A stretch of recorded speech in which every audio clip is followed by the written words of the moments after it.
వీక్షకులందరికీ నమస్కారం. మార్చి 30వ తారీఖున మారేటువంటి శనేశ్వరుడు కర్కాటక రాశి వారికి ఏ విధమైనటువంటి ఫలితాలను ఇవ్వబోతున్నారు ఈ వీడియో ద్వారా క్లుప్తంగా తెలుసుకునేటువంటి ప్రయత్నం చేద్దాం.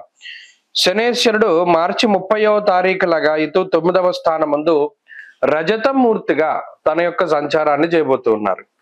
ఇక్కడ ఒక విషయాన్ని దృష్టిలో పెట్టుకోవాలి.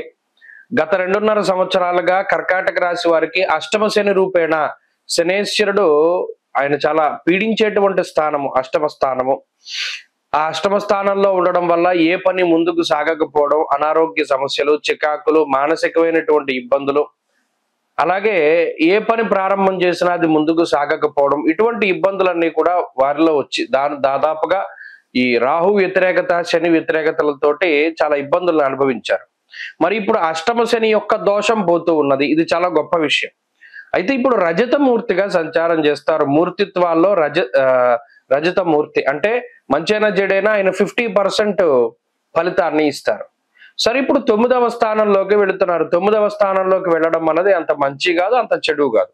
అయితే అష్టమ శని దోషంతో పోల్చుకుంటే కొంత ఉపశమనంగానే ఉంటుంది ఈ స్థానము. మరీ ముఖ్యంగా 9వ స్థానమందు శనేశ్వరుడు కొంత శోకం, రోగం, మహాదుఃఖం, క్వచద్రవ్యం, కుచిత్ సుఖం అన్నారు.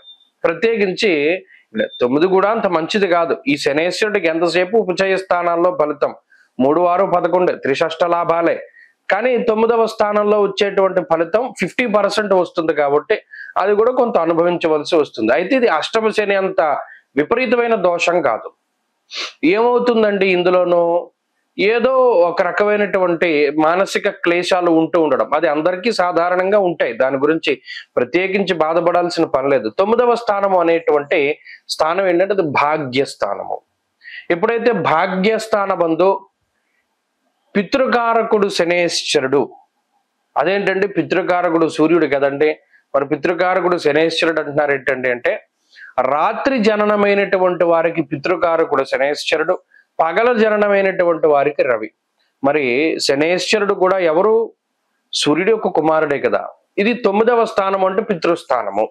ఎప్పుడైతే 9వ స్థానము శని సంచారం చేస్తారో భాగ్యము తగ్గును అన్నారు. అంటే ఆర్థిక పరమైనటువంటి ఇబ్బందులకి, లేదా అతి ఖర్చులకి, లేదా తండ్రి తరఫు నుండి వచ్చేటువంటి ఆస్తిపాస్తుల అమ్మకాలకి, ఆస్తి పంపకాలకి, వచ్చినటువంటి ఆస్తిని అమ్ముకోవడానికి, వీటన్నిటికీ కూడా శనేశ్వరుడు కారణమవుతారు.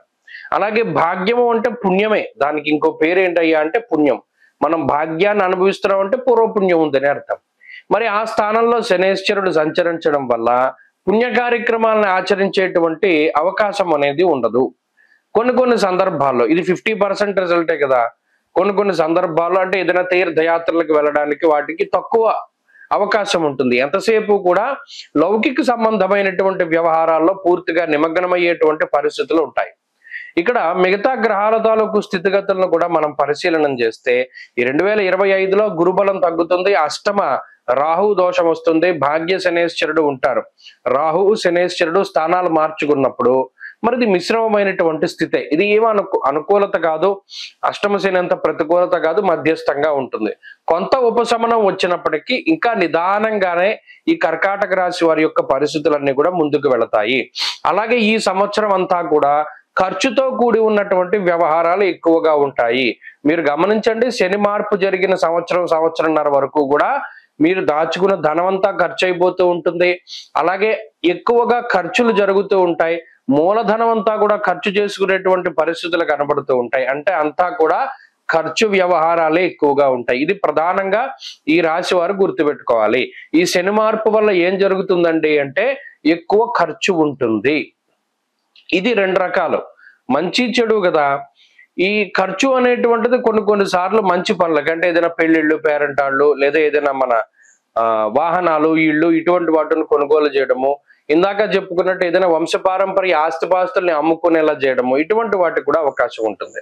కాబట్టి ఏంటి అంటే ఈ ప్రత్యేకించి శని మార్పు వల్ల కర్కాటక రాశి వారికి అధిక ధన వ్యయము అనేటువంటిదే ప్రధానంగా కనబడుతుంది తప్పితే మిగతా ఏది కూడా ఇబ్బందులు లేవు. ఆరోగ్య పరిస్థితులు, ఆర్థిక పరిస్థితులు ఇవన్నీ కూడా సాధారణంగానే ఉన్నాయి.